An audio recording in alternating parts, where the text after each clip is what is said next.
Welcome to The Explainer. Today we are cracking open a story straight from 1788, and it just might flip everything you think you know about the Illuminati on its head.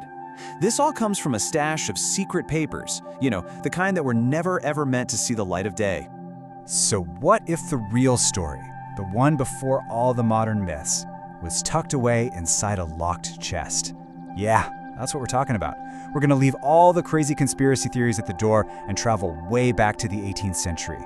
We're going to piece together a genuine historical mystery, all from these secret documents published by one guy who was convinced he had the whole unvarnished truth. So, let's get into it. This whole thing starts not with some shadowy figure in a cloak, but with a surprisingly ordinary guy. Just a publisher. And he makes it super clear right from the get-go that he is a total outsider. I mean, look at this quote. He flat out says, "I am not an Illuminatus, not a Mason." He even uses their own lingo, calling himself a profane. How about that? By using their word for an outsider. He's basically screaming, hey, I don't have a dog in this fight. And honestly, that's what makes his stories so fascinating. He's not some secret agent or a disgruntled member. He's just a regular guy who happened to stumble into something huge. So how did he even get his hands on these things? Well, the story is actually kind of wild. It wasn't some cloak and dagger mission. It was just family tragedy. His brother-in-law in Bavaria dies suddenly.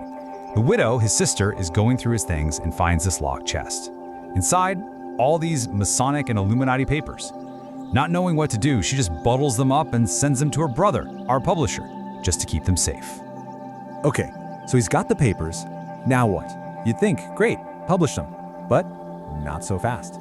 This was a huge risk. You have to understand what was going on in Bavaria back then. The Illuminati were public enemy number one. They were at the very center of this massive, messy scandal, being accused of trying to take down the government, the church, everything. And this is where things get really interesting. See, the government was putting out its own version of the story. They were publishing these little bits and pieces, these fragmented reports, basically just enough to make the Illuminati look as bad as possible.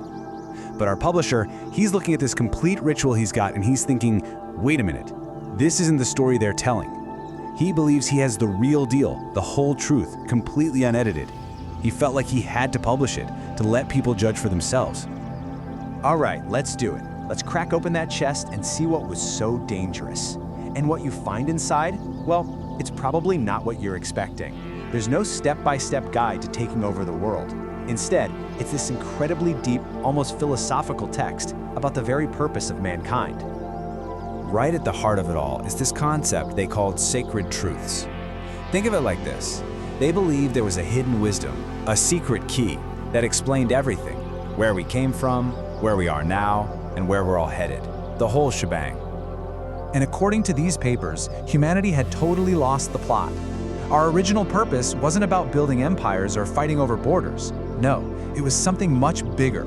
We were meant to see ourselves as a vital link in the chain of creation, a piece of a giant cosmic puzzle. But somewhere along the line, that pure original wisdom got twisted and distorted. It was pretty much lost to everyday people. And so it became the secret job, the monopoly of just a handful of wise men to protect it and pass it down through the generations. So what was their secret goal?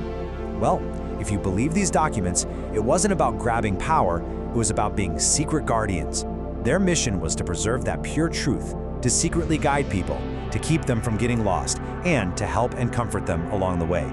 It sounds pretty noble, right? Okay, that's the big, grand philosophy.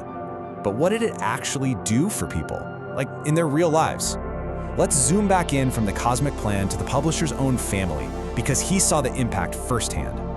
And this might be the most powerful part of the whole story. It's not some abstract idea, it's a quote from his own sister about her late husband. She says, flat out, that after he got involved with these guys, he became a better husband, a better father, a better head of the family. That's a pretty stunning personal testimony. So, after going through all these supposedly dangerous papers, what did our publisher, our neutral, profane observer, conclude? In the middle of all this public hysteria, his conclusion was, well, it was shocking. He says, I have seen nothing offensive in them. Absolutely nothing. He didn't see a shadowy cabal. He saw good, useful people who sincerely wanted what was best for mankind. He even argues that a good ruler, a just leader, would have zero reason to be afraid of them. In fact, they'd probably be on the same side. So now we get to the end of his book. And after laying out all this evidence, the secret rituals, his sister's story, the publisher does something pretty amazing. He doesn't tell you what to think. He doesn't demand you agree with him. He just steps back, and he hands the final judgment over to the reader, to you.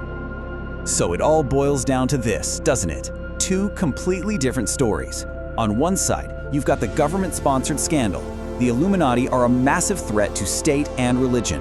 But on the other side, you have their own secret philosophy, which paints them as benefactors of humanity. Which one is it? And I just love his final words. He says, "But perhaps I am mistaken." Can you believe that?